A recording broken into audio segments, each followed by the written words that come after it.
Hi everyone, welcome to the Witching Week. Today is episode number 89. Today we are looking at autumn activities.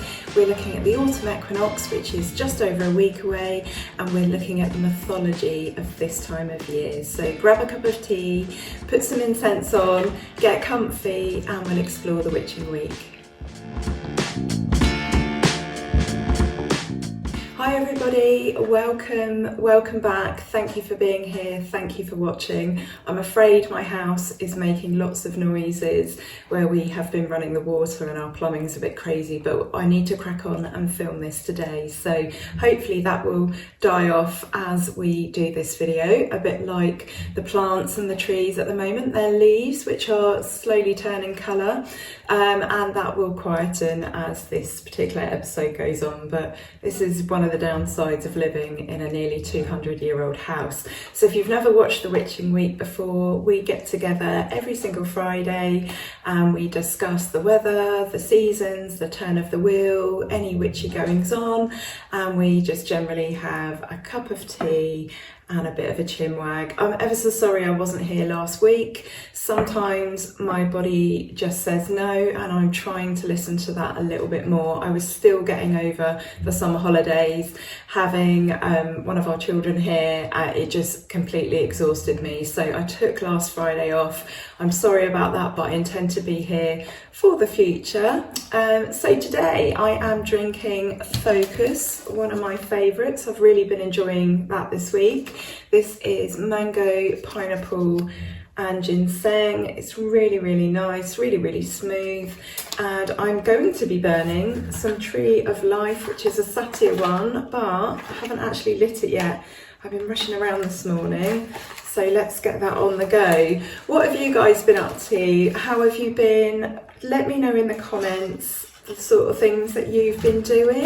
Have you started to turn more inward as the wheel turns? I'm definitely starting to feel a little bit like that myself. Definitely feeling the need to sort of hibernate a little bit. It's got very cold in our house now, so we've had a bit of a chilly blast this week and it's been absolutely freezing. We've both been really cold, but it's far too early to put the heating on for any amount of time yet. Not that we have it on for very long because it's so expensive. So yeah, it's been like a little look ahead to what's coming, a little look ahead to winter, which has been a little bit scary, I must admit. I am not looking forward to just getting through each day with the cold. I think I will have to spend a few days a week where I can out at the library. So what's it been like where you are? What's the weather been like? Can you believe that we're actually halfway through September already and it's going to be October next month, which I know many of you are very excited about. I must admit, I'm really looking forward to Samhain this year. There is just a feeling that I've got. I just think it's going to be an excellent one this year. It's set to be a busy one, October. Already my diary is just looking absolutely mental. So yeah, October is set to be a little bit crazy, I think. I've had a good week. It's been very busy. Yesterday I met one of my lovely patrons, but I want to say friend. That was really wonderful. And it was just such an underlining of why witchy community or pagan community or a community of any, type of person or interest, why it is so important. And why it is so important to get together with like-minded people that you just feel really comfortable with. It is so good for the soul. This had been organised for quite a while now and it was just so lovely. I'm quite tired today with all the excitement and with just the doing of it, but yeah, it was absolutely fantastic. So thank you so much. Thank you, Peggy. It was lovely to meet you, and I just love how YouTube and places like that just bring people together, social media.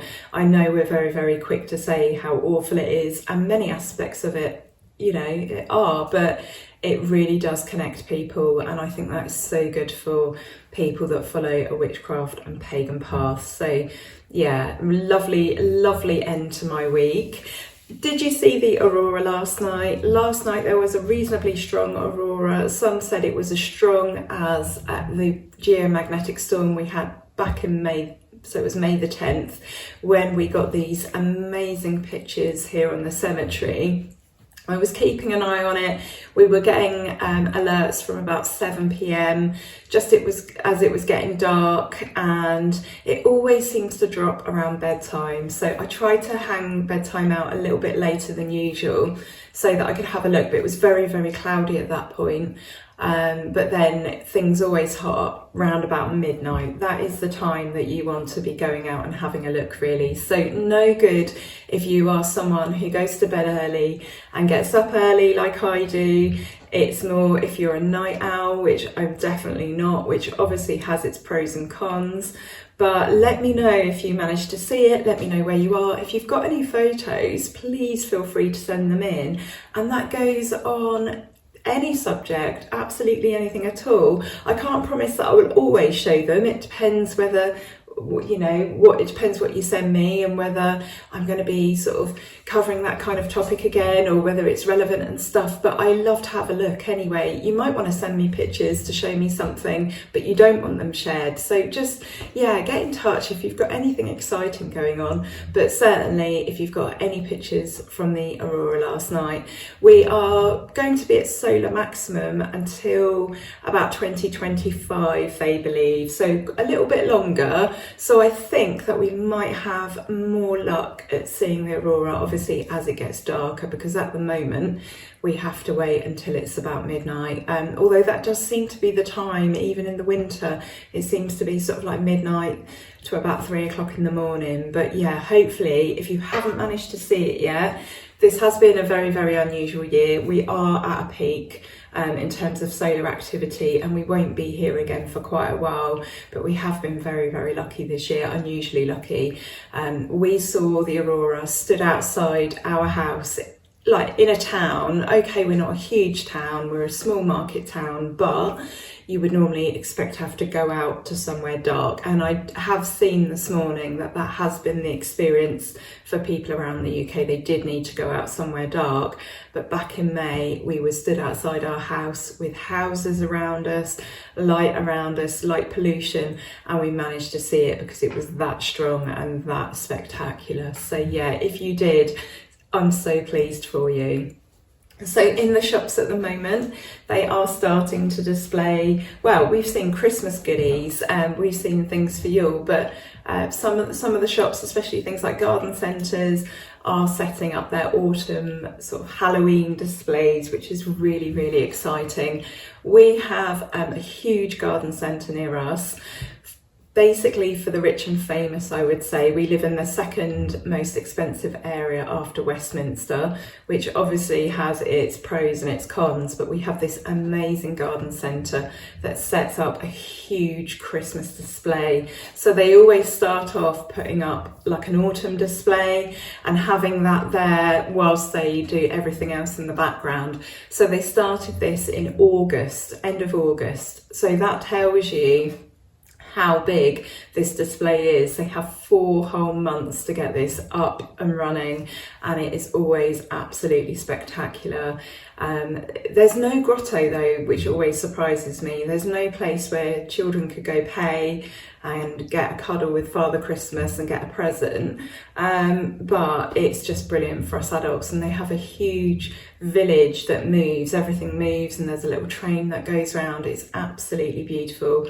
But I love the autumn decorations, and one year when I can afford it, I'm going to splash out and buy lots of autumn bits and then bits for Yule. So yeah, everybody's getting really, really excited, I feel. Even though they start this every year at this time, I'm definitely seeing online people starting to feel really, really excited about Samhain and Yule. And we're going to talk about the autumn equinox shortly and why this makes so much sense, actually, that around this time of year people start to get excited about those events. They're a little way off, but Samhain is end of next month, isn't it? And yeah, I'm feeling excited this year, I really am. I wasn't feeling it last year, or at least I don't think. I'd have to look back over the witching week and see. But yeah, I'm definitely feeling it at the moment. So this excitement I have for October and Samhain is probably because of my Patreon. So we have a really amazing bumper month coming next month. I'm so excited. I've got a 4-part series on past lives. I've been speaking to someone whose husband is experiencing past life memories, and she tells me the story. Thank you so much, Naomi, for helping me with that. We are going to be looking into their lives, what's happened, and a tragedy linked to these past life memories. So I'm really excited to share that. We are also going to be looking at a fae encounter, someone who has allowed me to tell their story. It will be told in their words, not mine. And we are doing lots of, we've got lots of posts on ancestor work. So we're going to be looking at things like ancestor altars, dumb suppers or silent suppers, whatever you would like to call them, and we're going to be looking at the different types of ancestors. So there's going to be some interesting spooky stuff, and there is going to be some, serious Samhain stuff. I'm also going to finally be telling the story of my ET encounters and the mystery stamp. So I've told you guys a little bit about this before on YouTube. I've hinted that I've had some experiences, and I've spoken about C5 meditation. I'm still very nervous about telling this story, so I'm going to be doing this on tier 3, which is called the Cemetery Witches, the top tier, because I'm still nervous about telling this story to many, any people at all, really, to be honest, because it's very out there. And if you'd asked me sort of 5-10 years ago, would I ever believe that this would be a thing, I would have said no. So yeah, I'm a bit nervous about this story. I myself feel that it's a bit out there, but I'm going to share my experiences with you. So I'll be packing as many things as I can in for October's Patreon. I am beavering away in the background.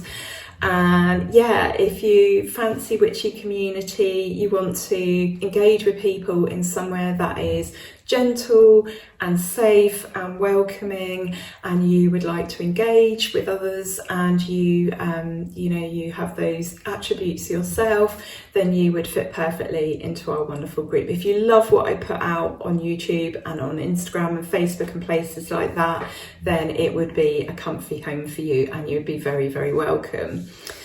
So let's have a little think about the equinox. So in just over a week's time, we will be landing at a point of balance. So we will be celebrating the autumn equinox, or Marbon, as many modern pagans call it. And then after that day, after that point of equinox, I'm not actually sure off the top of my head, actually, I didn't look that up, what time that is. I will let you know. I'm saying I'll let you know next week. What's the date next week? It's the 20th. So yeah, I will be able to let you know next week, because it's the 22nd, I believe, this year.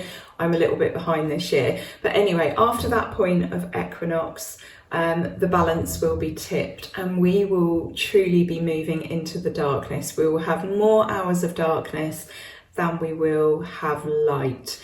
So this means that since June, we have lost an incredible amount of light. And I say it like that, June seems like it was a long time ago, but actually it feels like this loss of light has only been recent, because we're not always up at 4 o'clock in the morning, and some people go to bed early, so you don't necessarily notice it until a lot has been lost. So we're at that point now. We're going to be at that point of balance, and then we're going to tip that balance, and we are going to have more hours of darkness than light, and then we're going to continue losing that as we head towards the winter solstice in December. So we've got 3 months of it getting darker and darker and darker, and colder and colder. Although December can be mild, it's only really, I suppose, January, February, March that are actually really cold. And by that point, we're actually gaining light, but that is sort of the winter proper, I feel, that sort of January, February, March time. So yeah, now is a great time to think about the themes of balance. I always think about this around this time of year, and then as we get to this equinox and that balance is tipped, then my focus is on the amount of light we have. I find the darkness really, really difficult.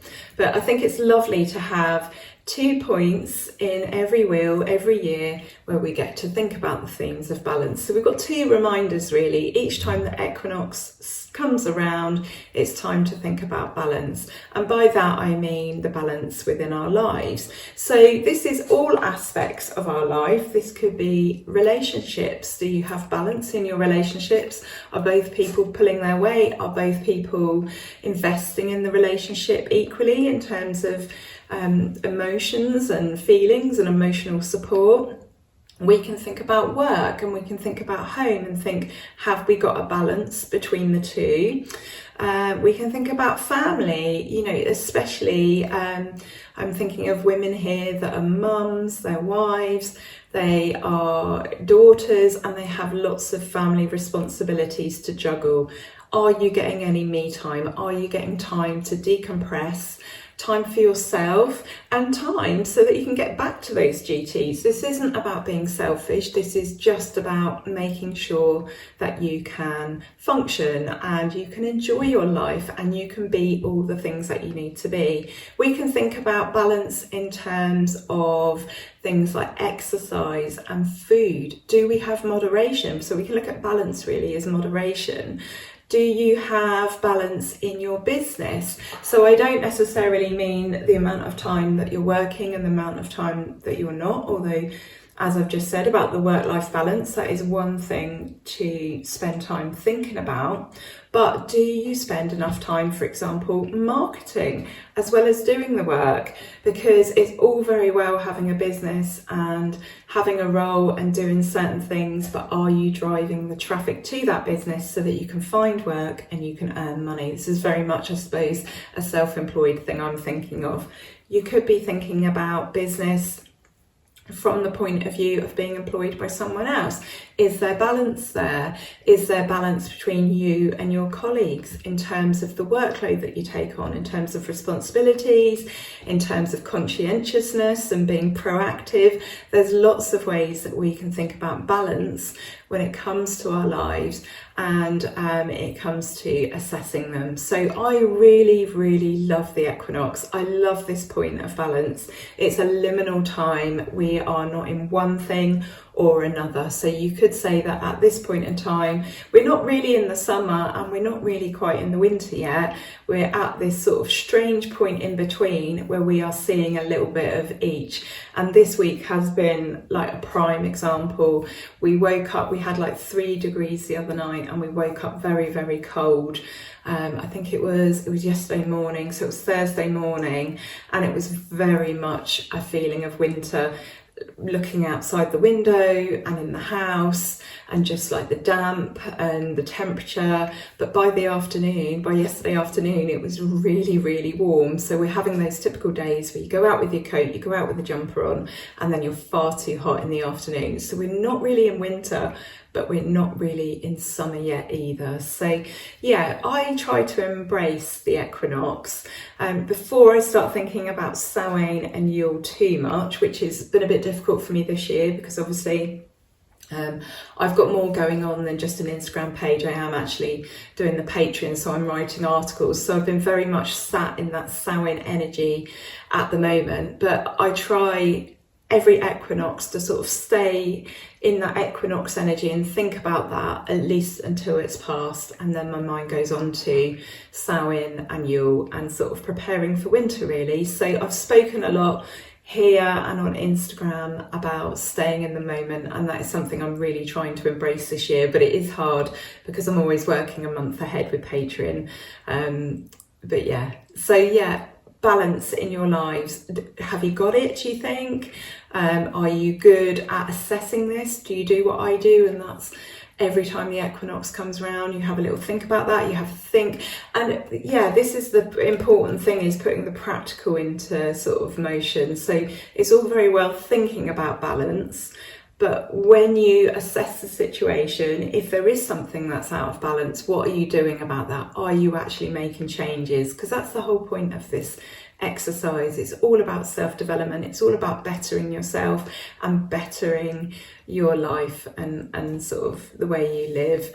So in terms of mythology of Marbon, at the moment, the sun god has reached his full maturity. He's displaying the full scope of his wisdom, his prowess, his experience. And when I say that, the first sort of image that springs to mind is actually the hermit card, because he's an older man. He's got wisdom through experience. He knows he has to take himself off sometimes to work things out. He knows that his life experience helps him make decisions and come to conclusions. He's at the full scope of learning and picking up wisdom as you travel through life. He has his prime moment before that last grain of cereal, of crop is cut. So again, there is still very much that harvest energy. As modern pagans, we consider this to be the second of 3 harvests. And certainly in the real world, that harvesting, it doesn't just happen around Lunasa. There isn't just like a week where all the crops get cut and that's it. We celebrate Lunasa and then we're moving on to fruit, which is traditionally, fruit and vegetables, which is traditionally the focus of Marbon. In the real world, the harvesting goes on for quite some time. So it can go on through August and it can go on into September. So when we look at the mythology and we look at deity, and we look at masculine deity, there are still those themes of harvest, and there are still those themes of sun and light and warmth and peak power, because we have not yet hit the equinox, that moment of balance where then things are sort of thrown off and into a different direction. So I'm mentioning his peak moment before that corn or that crop, that cereal has been cut, but that could still happen in September. That could even happen quite close up to the equinox. So yeah, we're talking symbolism here, and we're talking imagery. But once that last crop has been cut and the sun god is dead, so again, think of John Barleycorn. There are lots of stories that sort of overlap but carry the same moment. Once that is cut, he is dead, and then he begins his descent into the underworld. So we think about the change of light, we think about things getting darker. So then we turn our attention to Samhain. The harvest is done. We have all our crop gathered. It's time to really start thinking about winter and making preparations. So there's the harvest of other things as well.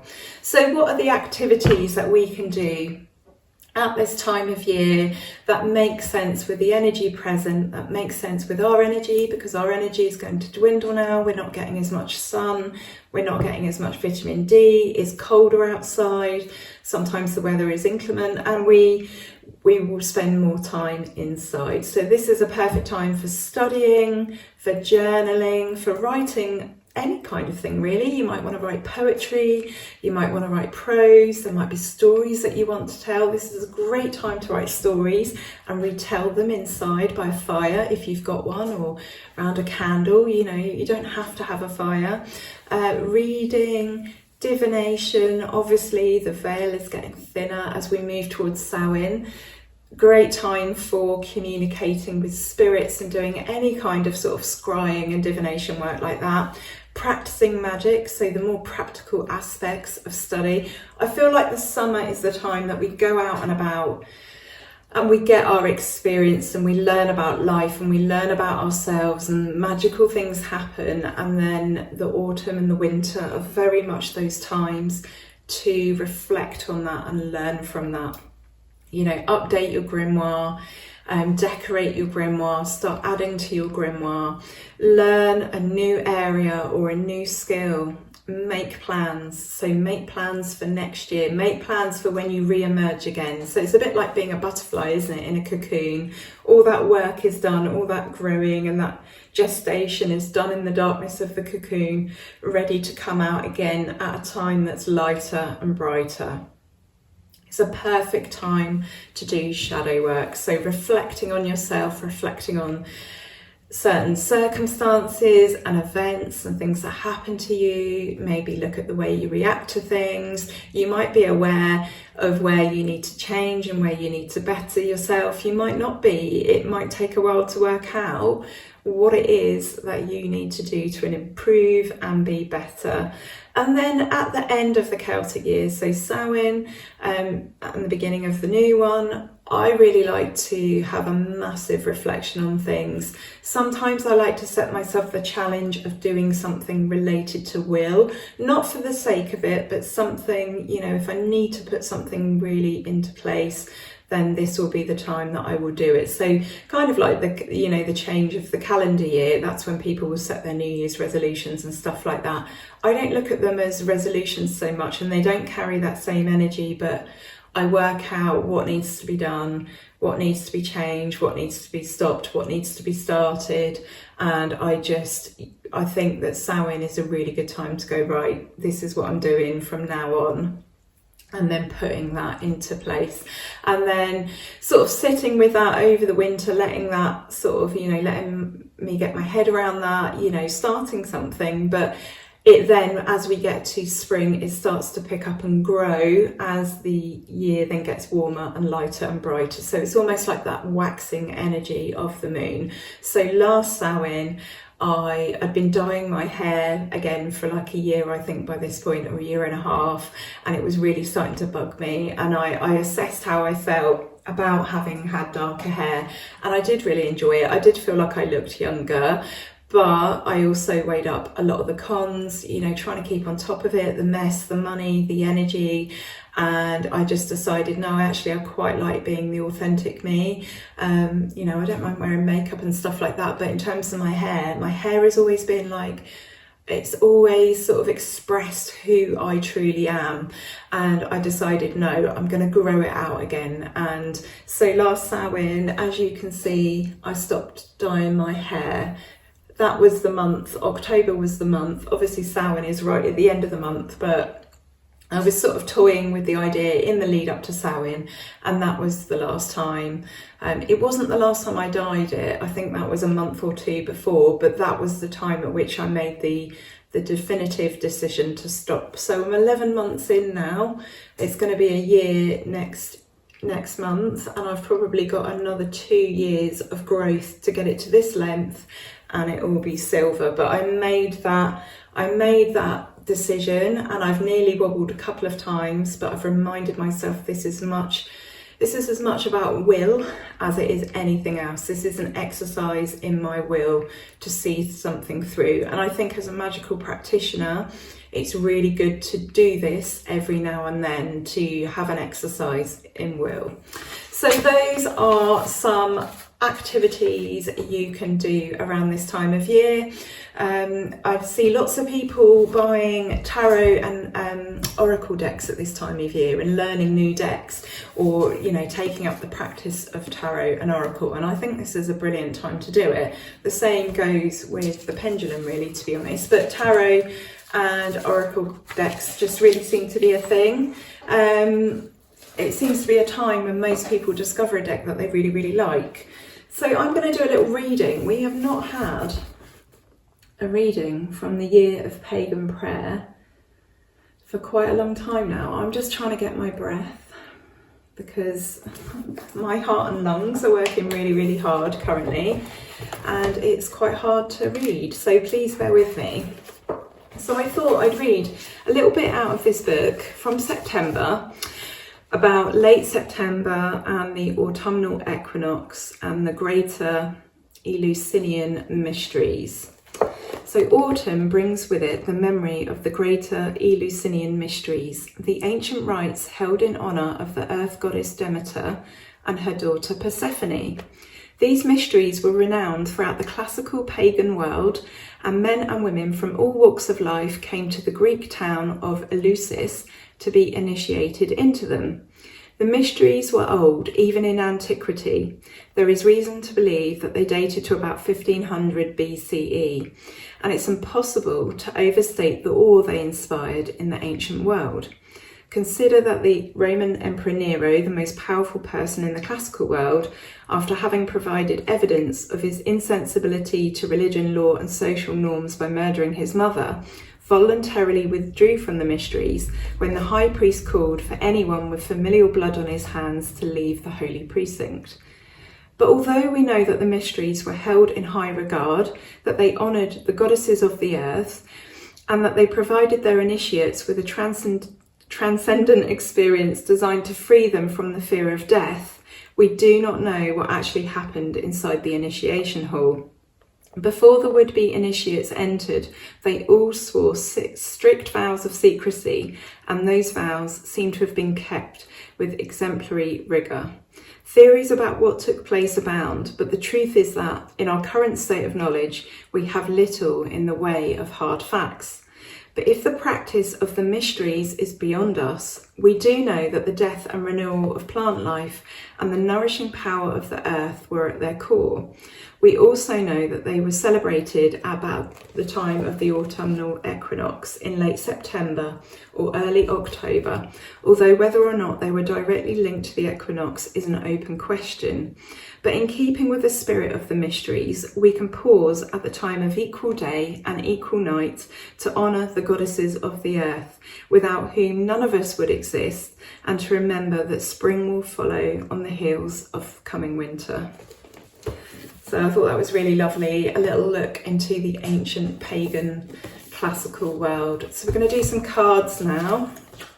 Sorry if I've been a bit all over the place today. It's amazing how quickly you get out of sort of practice of doing this. It's been 2 weeks, it's only been 2 weeks, but yeah, it's quite hard to balance all your thoughts of the things that you're trying to remember whilst talking and whilst hopefully making sense.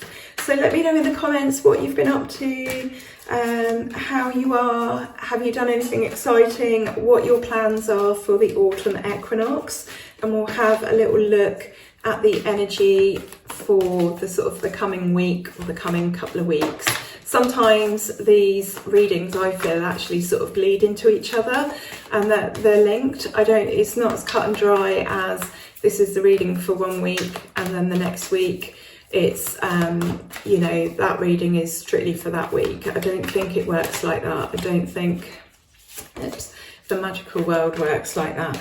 And I know that sometimes you'll just watch random episodes of The Witching Week and the reading at the end will make sense to you in that moment. So it's like any form of divination. It has its own nature.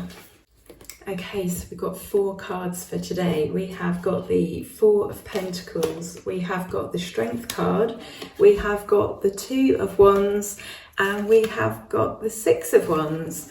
And I feel like this is very much a message to direct you into being confident, having confidence in your abilities, but in particular, this is a sort of message to just like not hang on to things so tightly. I think sometimes when we are anxious and we worry, we might be a little bit depressed. Sometimes we really grip onto things. So that could be like an idea. It could be hanging on to money. It could be absolutely anything. But that can be as a result of fear and a result of just worrying what's going to happen, so you hang on to something. It could be a relationship. This card usually points to money, but the message is there not to grip onto things quite so tightly. I want you to relax. I want you to just let go a little bit, take a deep breath, center yourself, ground yourself, and be reassured that you have the strength and the determination, that raw animal power inside you to deal with absolutely any issue that comes your way. You are not a weakling. You are not the person that you sometimes imagine yourself to be. You probably heard the phrase, you're stronger than you think. And that is absolutely true. And when you relax a little bit, when you let go of things, when you just don't grip so tightly and you don't spend all your time worrying and you allow yourself to be a bit freer, you come to see that actually you have everything that you need at your fingertips and that you can build your life your path, whatever it is in front of you, you can lay down the foundations and you can build something good, and you can build something where you are free to explore and to enjoy it and to celebrate yourself. This is a card of victory, but you only get there by letting go. You only get there by taking a period of reflection. Exactly what I'm talking about here when I'm talking about the autumn equinox and balance.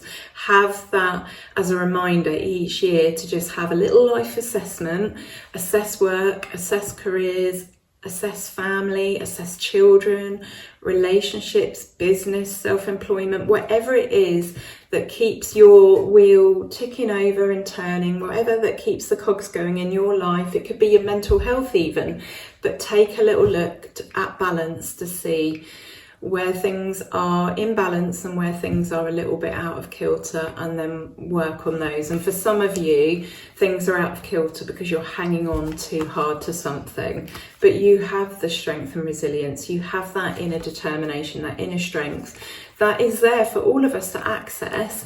Remember, I've brought up the Hermit as well today. You know, he has the wisdom through experience. He's gone through the same path of learning and making mistakes as well, but the difference is he reflects and he remembers, oh yeah, I've been through this before, no need to panic. If we do this, this and this, everything will be okay. So call on your inner reserves of strength and determination to let go of whatever it is that is restricting you, so that you can forge a new path, you can lay down some new foundations, you can grab the world with both hands. You are entirely able and capable to do this sort of stuff, and then you will have a period of victory, of celebration, of being able to go, look what I've done, look what I've achieved. You will be able to do that. So if that resonates with you, then that is a message for you. So thank you so much for watching the Witching Week this week. It's lovely to be back. Hopefully I will be able to have my appointment soon to get my heart ablated, so that this won't be so difficult for me to do, because I'm having to take really big breaths. I hope that's not audible on the screen. But anyway, I'm wishing you a lovely week ahead. Have a fantastic week. It's been an absolute brilliant one. I hope you've got the sunshine today. Enjoy that. And I'll be back next Friday for another episode of the Witching Week, number 90. We've only got 10 more to go, and then we will have number 100. And just another point on that, I am in the process of getting my home broadband sorted. We are finally, fingers crossed, we need to have a survey, but we're finally going full fibre, and I'm really hoping that for number 100 we can maybe have a live session. That I'll do this live, but we'll have to see. We'll have to see how it goes. So have a wonderful week. Take care of yourselves and each other. Lots of love.